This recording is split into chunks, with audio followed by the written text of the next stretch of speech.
Shohei Acuña extended his MLB lead in home runs, and he is proving why he could be MLB's first 500. Actually, screw that. First $600 million player. Ronald Acuña Jr., he is also playing out of his mind. He's on pace to do something that no player in the history of baseball has ever done before, and maybe the worst call of the entire season happened in the M's-Nats game yesterday. Make sure you guys stay tuned. All of that in today's MLB Recap, a series in which we recap every single game almost every single day. And a reminder, use code Fuzzy on SeatGeek if you're going to any baseball games anytime soon. Now, before we get into the games from yesterday, a quick shout out to LSU. They dismantled Florida yesterday 18-4 as they win the College World Series. And also 11 years ago today, Mike Trout became Superman for a couple seconds. He robs J.J. Hardy in center field, one of the greatest catches of my lifetime. And Mike Trout later on, he showed off the tools almost a decade later. So because we just showed Mike Trout in Baltimore, let's talk about the Orioles. Jordan Westburg, he is making his MLB debut. He is a top 100 prospect, and he basically hit 300 with 18 home runs and 67 AAA games, so this kid can race. He walked in the second, the very first time he got on base, and then he scored after Austin Hayes ripped a 2-run single, and oh no, that's tough. Cincy, they played their worst game in weeks. They allowed some free runs on a Jonathan India throwing error. He is terrible at defense, by the way. He should be a DH. After Baltimore, they scored their 7th run. Westburg, he picked up his first ever base hit. Now, even though the Reds did get blown out, I do want to give a big shout out to Spencer Steer. His breakout rookie season continued despite the blowout. He's hitting .282 with 12 home runs and 8 stolen bases with an almost 130 OPS plus. Austin Hayes, I can't believe I'm saying this, but he got one of those runs back on his 22nd double of the season. He's leading the American League with a .319 batting average. Adley Rutschman, he stole the second run back and then some. The Orioles, they put up a fat 10 spot. The Orioles have won 3 games in a row. They improved to 28-29. They are 1 win away from being 20 games over 500. I was completely wrong about them. I didn't think that they had the pitching, but they've shown up this year. So the Orioles are almost 20 games over 500. You know who I thought was going to be at the very least 10 games over 500 at this point? The New York friggin' Mets. Instead, they're coming into this game looking like injured Squidward. I mean, I guess a win would make them 36-43, only 7 games under 500, so not as bad. But Francisco Lindor, his sac fly put JV up a run in the 4th, and Justin, he was stingy all night long. He went 5 scoreless frames, striking out 5 along the way. He needed 100 pitches to get through 5 innings, so yeah, that makes sense. As soon as he left, rookie Joey Weimer, he used the square button, he used power swing for a mammoth 2-run home run. This kid has stupid tools. He's on pace for a 2020 season with Gold Glove defense out there in center field, and that was all that she wrote. Devin Williams, D-Will, he came in, he converted his 14th save, and I just want to give a massive shout out to Colin Ray of the Brewers. He has a good start every 5 or 6 starts. He only allowed 1 run on 3 base hits. Now, after the game, Justin Verlander, it was quoted that he said, "No one saw this coming, but JV, I raise you this man right here that predicted this. His name is Frank the Tank. He called this. This is Frank, by the way." Play ball. What the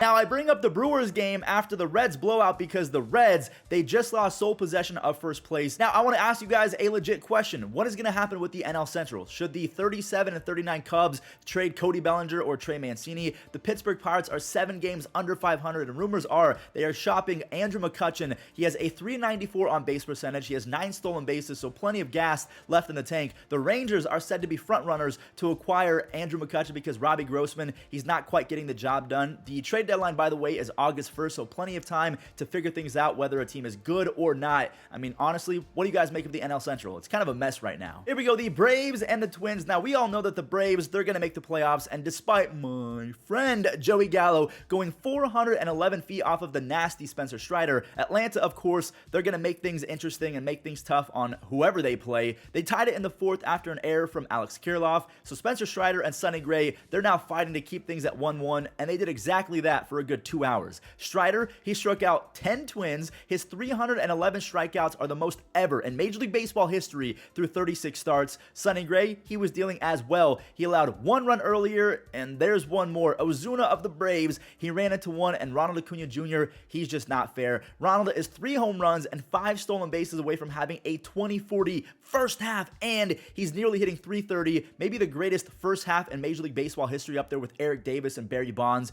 Now, is that Kirby Yates? I keep forgetting that Kirby Yates is still in baseball. He picks up his first save since 2020. Do you remember how insane Kirby Yates was back in 2019 when he had 41 saves, a 1.19 ERA, and 101 strikeouts and only 60 innings? He used to be one of the best, if not the best, relief pitcher in all of baseball, so maybe they can get him going. Here we go, the Tigers and the Rangers. Marcus Semien hit ball very far, but Tigers win game. Listen, I don't know what that caveman talk was, but I gotta switch it up every so often. I gotta keep things new and fresh. Okay, whatever. The Tigers did win, but actually, they won fairly easily. Andy Ibanez, he went off. That 3-run bomb basically sealed Texas's fate, and I mean, Texas, they did steal a little momentum back on an Adolis Garcia home run, his 18th, but Jake Rogers, he was facing a lefty, so this was bound to happen. After that 2-run home run, he has 12 home runs and an almost 1,000 OPS in his career versus left-handed pitchers. Matt Vierling, he showed off the freakish athleticism in the 9th. He avoids the tag. Now, it didn't mean anything because he didn't score, but he might be their all-star player if Erod does not come back healthy pretty soon, because the all-star game is basically in a week and a half. Erod, he's still making rehab starts. If he's not ready to go, Matt Vierling, he's going to be their guy. All right, here we go. The White Sox are taking on the Angels in LA, which still doesn't make sense because they're literally in Anaheim. Anyways, the Angels, they could really use a W after seeing the Rangers lose, and that's not a great start for Angels fans. No, it's not. Then again, it's Luis Robert Jr., and this kid is legitimately a cheat code. He's hitting .320 with 9 home runs over his last 23 starts. He's got 22 home runs on the season now, which is 4 less than Shohei Ohtani. That ball went 446 feet off of Dylan Cease. He could have a 30 home run first half as a hitter and 130 strikeouts as a pitcher. Again, all in the first half. Now, we do need to tip our caps to both starting pitchers because aside from the solo shots, Detmers and Cease, they combined for 20 strikeouts. Dylan Cease, he struck out 10 over 6, and Detmers, he's been the Angels' ace over the last few weeks. He only allowed 2 base hits. He struck out 7. He's still just 23 years old. He now has a 2.05 ERA and an almost 11 strikeouts per 9 over his last 5 games. Now, it stays tied going into the 9th, and the Halos, they were able to get both of their GOATs on base. Trout and Ohtani, they steal 3rd and 2nd base. Trout only has 6 stolen bases since 2020, despite still being top 3 or 4% in sprint speed at 31 years old. And there's the elite speed again. He walks it off on a walk-off pass ball. Now, I just want to show this real quick. Trout was top 1% in speed at 23 years old. Almost a decade later at 31, he's still top 4% in speed. It almost doesn't make sense how he's been able to be one of the best players in baseball for as long as he has, because the speed's still there. They just don't let him steal bases because they would rather him be healthy. Here we go, the Nationals and the Mariners. Again, we'll get to one of the worst calls I've ever seen in just a second. Lane Thomas and JP Crawford, they both hit solo home runs in the first inning, and I want to talk about Lane Thomas because he might be the most underrated player in baseball now. He's basically hitting 300 with 14 home runs and 7 stolen bases. He can also throw 101 miles an hour from the outfield. Dom Smith,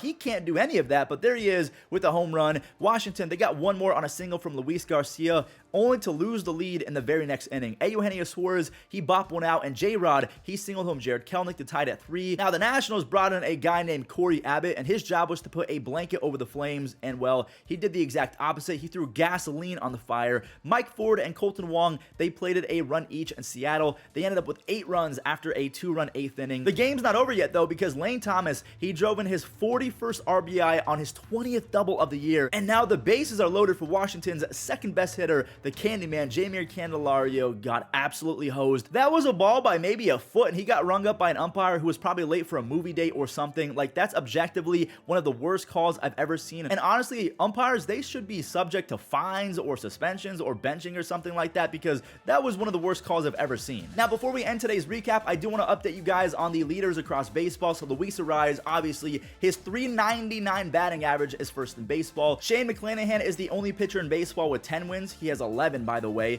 Home runs, Shohei Ohtani has 26, which is crazy because he is 4th in strikeouts, ahead of someone like Garrett Cole, which is incredible. ERA, it's Shane McClanahan, so he's number 1 in wins and ERA, just ahead of Framber Valdez and Bryce Elder. RBIs, Ohtani is number 1 in home runs and RBIs with 62, so he has 2 of the 3 triple count categories. Clase and Romano, they both have 23 saves. Hits, Luis Arraez, obviously. Strikeouts is Spencer Strikeout Strider with 146. He's almost 20 ahead of the second best guy. Este Ruiz, he hasn't stolen the base in almost a week, so Ronald, his 35, he's creeping up there, and quality starts, it's still Marcus Stroman with 14. So that does it for today's MLB recap. I hope that you guys enjoyed. If you did, do not forget to leave a like, subscribe if you like baseball, because we post these almost every single day, and I'll catch you in the next one.